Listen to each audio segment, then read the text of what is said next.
ఎవరిని వెతుకుతా ఉన్నావు? ఈ వీడియో ఆలకిస్తున్న నీకు కూడా దేవుడు చెప్తా ఉన్నాడు, నువ్వు ఎవరిని వెతుకుతా ఉన్నావు? ఈ వీడియోలో వింటున్న నీకు కూడా దేవుడు బయలుపరుస్తూ ఉన్నాడు, నువ్వు ఎవరిని వెతుకుతా ఉన్నావు? మనుషులు ఎతకద్దు. మనుషులు ఈరోజు నీతో బాగా ఉంటే అన్నీ ఉంటే ఉంటారు. నీ ఆరోగ్యం క్షీణించినా, నీ దగ్గర డబ్బు లేకపోయినా, నీ దగ్గర ఏమీ లేకపోతే ఒక రోజున విడిచిపెట్టి వెళ్ళిపోతారు. కానీ నేను ప్రకటిస్తున్న దేవుడు మాత్రం ఎన్నడూ నిన్ను విడిచిపెట్టడు. హల్లెలూయా. ఈరోజు మొట్టమొదటిగా దేవునితో బయలుపరుస్తున్న మాట తెలుసా?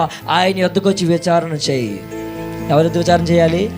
ఆయన యొద్ద విచారణ చేయి. ఆయన యొద్ద విచారణ చేస్తే దేవుడు గొప్ప కార్యం చేస్తాడు. మనుషుల యొద్ద విచారణ చేయకండి, ఆయన యొద్దకు వచ్చి విచారణ చేయి. ఆయన యొద్దకు వచ్చి గోజాడు. యాకోబు రాత్రి అంతా గోజాడుతూ ఉన్నాడండి. యాకోబు రాత్రి అంతా పెనుగులాడుతూ ఉన్నాడు. రాత్రి అంతా యాకోబు తన జీవితంలో అయ్యా ముందు తెలుసుకోలేకపోయాడు. యాకోబు ఎవరో అనుకున్నాడు, తర్వాత తెలుసుకొని నీవు ఆశీర్వదిస్తే కానీ ఇక్కడ నుంచి నిన్ను వదిలిపెట్టి వెళ్ళన్నాడు. మనం ఎట్లా విచారణ చేస్తున్నామా? మనం ఎలా విచారణ చేస్తామంటే 10 నిమిషాలు ప్రార్థన చేసామంటే దేవుడు కార్యం చేసేయాలి, అరగంట ప్రార్థన చేసామంటే దేవుడు అద్భుతం చేసేయాలి. ఎందుకు చేయాలి?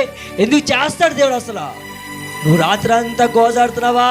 గోజాడితే నువ్వు ధన్యుడివే. రాత్రి అంతా పెనుగులాడుతున్నావా?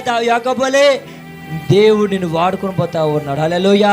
ఈరోజు ఎక్కడ మనం విచారణ చేయాలి? దేవుని వద్ద విచారణ చేయాలి.